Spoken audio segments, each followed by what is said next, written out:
Salut tout le monde! Paraît que bientôt on pourra boire de cette eau-là. Voilà, évidemment, elle est un peu sale. Elle est un peu salée aussi.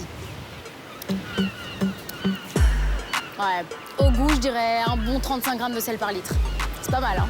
Mais dessaler l'eau de mer, c'est pas de la science-fiction. Ça se fait même déjà chez nous. Et dans cette vidéo, je vais vous parler de 5 solutions qui sont mises en place pour faire face au manque d'eau. Merde, j'ai plein de ça. Bon, pourquoi on cherche des solutions? C'est quoi le stress avec l'eau? Je veux pas y aller par 4 chemins, hein. On a un gros problème. L'eau, ça devient un stress. Le stress hydrique. Concrètement, on parle de ça quand on a besoin de plus d'eau que les réserves disponibles. L'ONU dit même qu'en 2050, la moitié des pays, vous avez bien entendu, la moitié des pays n'auront pas assez d'eau. Faut pas attendre 2050, suffit de regarder les infos pour se rendre compte que déjà aujourd'hui, il y a des exemples complètement fous de manque d'eau. Au moment où j'enregistre cette vidéo, ça fait déjà plus d'une semaine que la population de Johannesburg en Afrique du Sud est privée d'eau. Il n'y en a plus. À Barcelone, on a décrété l'état d'urgence à cause d'une sécheresse historique, du jamais vu depuis au moins 100 ans. Et dans le sud de l'Inde, la ville de Bangalore devient carrément invivable à cause du manque d'eau. Mais bon, pas besoin d'aller au bout du monde, hein. Chez nous, en Wallonie, on a dû installer un gros tuyau de 28 km, une sorte d'autoroute de l'eau, pour amener de l'eau jusque dans la commune de Borin. Et en Europe, il y a plein d'exemples comme ça. Alors forcément, on imagine plein de solutions. Pour faire face au manque d'eau, il y a des gens qui imaginent ensemencer les nuages. L'idée, c'est quoi? C'est de faire pleuvoir les nuages en injectant de l'iodure d'argent. Ça ressemble à ça. C'est une technique qui est utilisée depuis longtemps déjà. Les premiers à avoir inventé ce truc, c'est l'armée américaine pendant la guerre du Vietnam. C'était quand déjà? C'était en 64. Voilà, c'était il y a plus de 50 ans. Et à ce moment-là, pendant la guerre du Vietnam, pour ralentir l'ennemi, l'armée américaine, qu'est-ce qu'ils faisaient? Ils injectaient ce truc dans les nuages pour faire pleuvoir, ça inondait les pistes, et c'était une technique de guerre, quoi. Aujourd'hui, c'est interdit pendant la guerre. Mais qui a dit que c'était interdit pendant la paix? Personne. Du coup, il y a une 50aine de pays qui l'utilisent. La Russie, par exemple, pour éteindre les feux de forêt. En Chine, on l'utilise pour plein de trucs. Éteindre les feux de forêt, lutter contre la pollution et lutter contre la sécheresse aussi, forcément. Bon, comme d'hab, c'est pas aussi simple. Il y a 2 grandes inquiétudes. 1, on sait pas évaluer à quel point c'est dangereux pour les végétaux, les animaux et même les humains. Ouais, forcément. À partir du moment où tu balances un produit chimique dans l'atmosphère, il y a bien un moment où ça va retomber sur Terre. 2, ça peut mener à des vols de pluie. Oui, vous avez bien entendu. Imaginez, nos voisins en France utilisent cette technique pour faire pleuvoir chez eux. C'est de la pluie qui arrivera peut-être jamais chez nous. Or, naturellement, elle serait tombée chez nous. Ça peut mener à de graves tensions, voire même des guerres. Pas ouf. Je vous laisse vous faire votre propre avis. On passe maintenant à la solution numéro 2. Next! J'ai toujours rêvé de faire ça dans une vidéo. Ouais. Remorquer des icebergs. Pourquoi? En clair, on sait très bien que le climat se réchauffe et que les icebergs fondent dans les océans. Et quand ça fond, toute cette eau douce, elle rejoint l'eau salée des océans, elle est perdue, foutue, irrécupérable, on peut plus l'utiliser. Alors pourquoi ne pas récupérer ces icebergs avant qu'ils aient fondu? Ouais, c'est un truc dont on rêve depuis longtemps, mais là, il y a des pays qui bossent concrètement dessus. C'est le cas aux Émirats Arabes Unis, c'est le cas aussi en Afrique du Sud. Une fois qu'ils ont un iceberg en vue, l'idée c'est quoi? Ce serait d'emballer cet iceberg dans une sorte de couverture isolante. On l'emballe pour pas qu'il fonde pendant tout le remorquage de l'Antarctique ici jusqu'à la pointe de l'Afrique. Après, parce que c'est pas fini ce truc, la glace, faut la piler. Allez, j'arrête. Ça nous donne de l'eau potable. Hop. Ça coûterait hyper cher, mais faire tout ce truc-là, ça donnerait 150 millions de litres d'eau, soit 20 à 30% des besoins par an d'une ville comme le Cap. Bon, on en pense quoi de ce truc-là? Alors, je vous l'ai dit, c'est hyper cher. Deuxième chose, c'est hyper lourd à tirer. 3, faut pas que ça fonde en chemin. À ce prix-là, ce serait dommage. 4, il faut pas non plus que ça refroidisse trop les eaux et les espèces vivantes qui sont pas habituées au froid. C'est chaud, hein? Enfin, c'est froid, je veux dire. Allez, next! Bon alors, accrochez-vous, on est sur un truc qui peut vous sembler dégueu, mais clairement, c'est moins fantaisiste que les deux options dont je vous ai parlé juste avant. Recycler les eaux usées. Concrètement, ça veut dire réutiliser l'eau de la cuisine, les eaux usées de la salle de bain, des toilettes, la lessive, bref, vous voyez quoi. C'est un truc qui se fait déjà. À la base, ces eaux usées, elles passent par la station d'épuration et puis elles sont rejetées directement dans les rivières et dans les mers.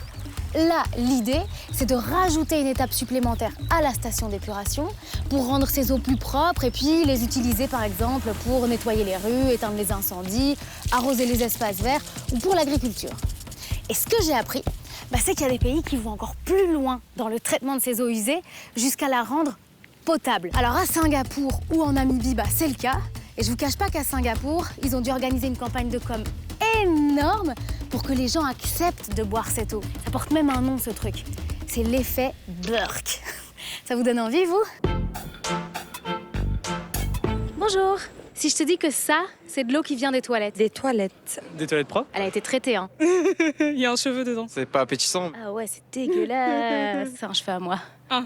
Si elle est traitée, tu la bois? Non. Non. Oh non, non, non. Toi, tu bois ça? Ouais, moi je la bois. Oui. Si elle est bien traitée, pourquoi pas, hein? De l'eau, c'est de l'eau au final.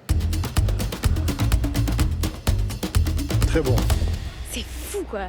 Je m'attendais à ce que les gens soient vachement plus dégoûtés que ça. Mais bon, ça va peut-être arriver bientôt chez nous, préparons-nous. Allez, next. Alors, dessaler l'eau de mer, comme je vous le disais, j'ai appris que ça se faisait chez nous en préparant cette vidéo. C'est une usine à Ostende qui fait ça depuis 2020 et en fait, on était les premiers en Europe occidentale. Aujourd'hui, évidemment, on n'est plus les seuls à faire ça. Ça se fait en Espagne, en Italie, ça se fait en Angleterre, au Maroc, au Koweït aussi. Et là, dans le pays, c'est carrément 80% de l'eau qui vient d'usines de dessalement. Pareil pour l'Arabie Saoudite.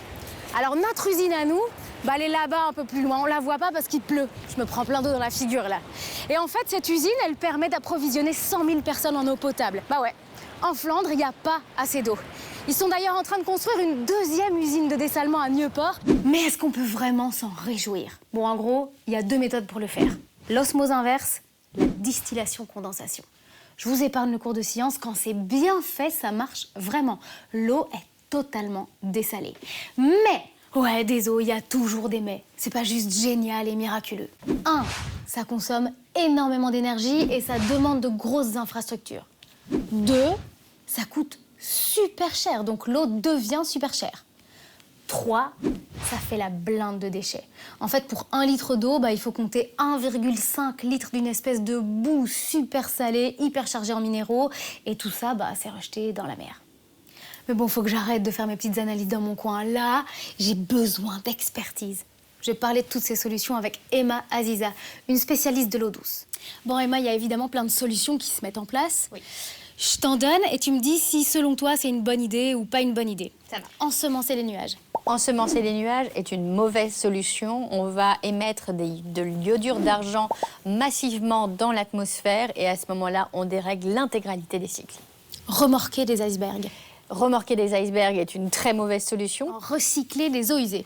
C'est très intéressant, surtout sur les bordures littorales, parce qu'au lieu de rejeter des eaux usées en mer ou dans les océans, on peut leur redonner une nouvelle vie. Dessaler l'eau de mer. Là, comme ça, je me dis que c'est intéressant, mais c'est peut-être pas miraculeux non plus. Tant qu'on n'a pas développé des solutions plus intelligentes et qui utilisent moins d'énergie, attention, on n'est pas sur un remède miracle. Ok, jusque-là, on est plus ou moins raccord. Reste un dernier truc dont on n'a toujours pas parlé, les méga-bassines. Alors, les méga-bassines, vous en avez certainement entendu parler. Ça crée d'énormes tensions en France, des manifs qui ressemblent, je vous jure, à des scènes de guerre.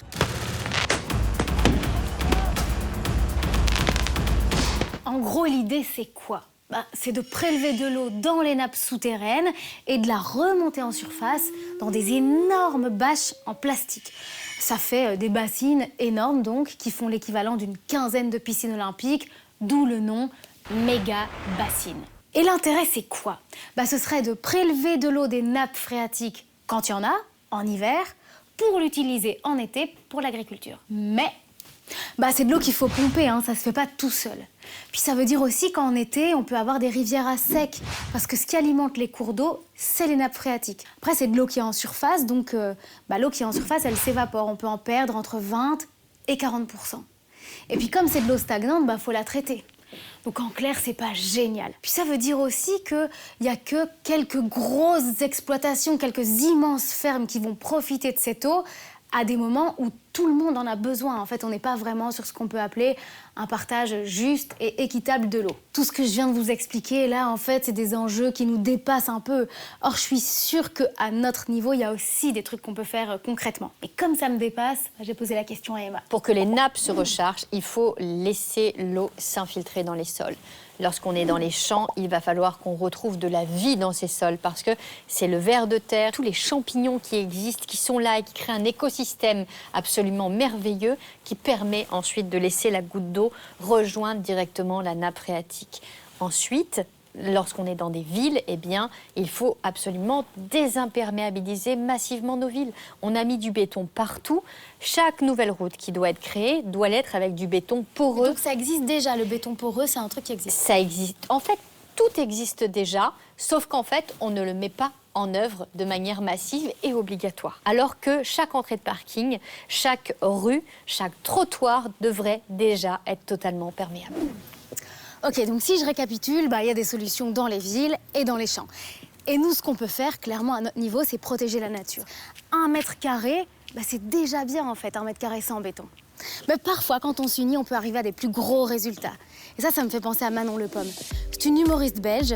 Il y a un peu plus d'1 an, elle s'est lancée dans un gros truc. Sauver un bois qui allait être racheté pour un projet immobilier. Et vous savez quoi ? Ça a marché. Bonjour, je suis Manon Le Pomme, humoriste liégeoise.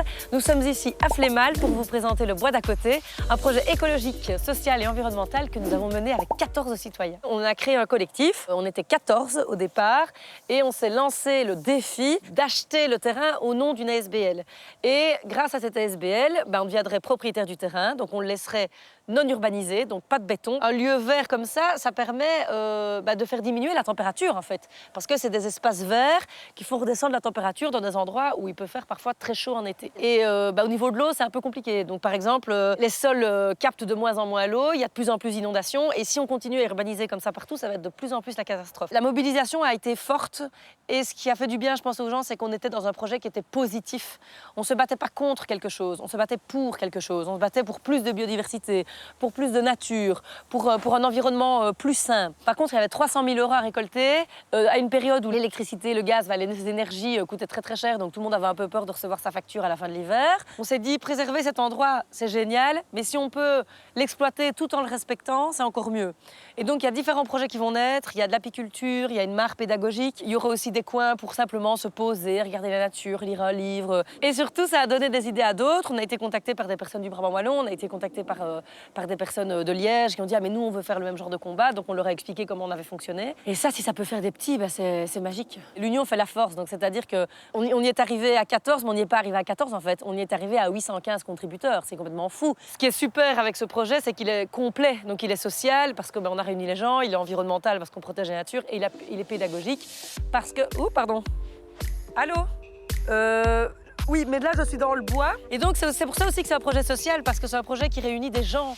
Donc, c'est environnemental, c'est social et c'est pédagogique. Tout y est. Et c'est clairement l'avenir. C'est bon? C'est OK? Je peux y aller? C'est nickel. Super. Merci, à bientôt. Si vous avez des questions sur l'eau, n'hésitez pas, vous pouvez nous les poser. Et puis aussi, en fait, on a fait une autre vidéo sur le sujet, vous pouvez la retrouver sur nos pages. Allez, likez, partagez et puis abonnez-vous surtout pour d'autres vidéos. À bientôt, bisous et puis bonne chance. Et santé aussi. C'est de l'eau.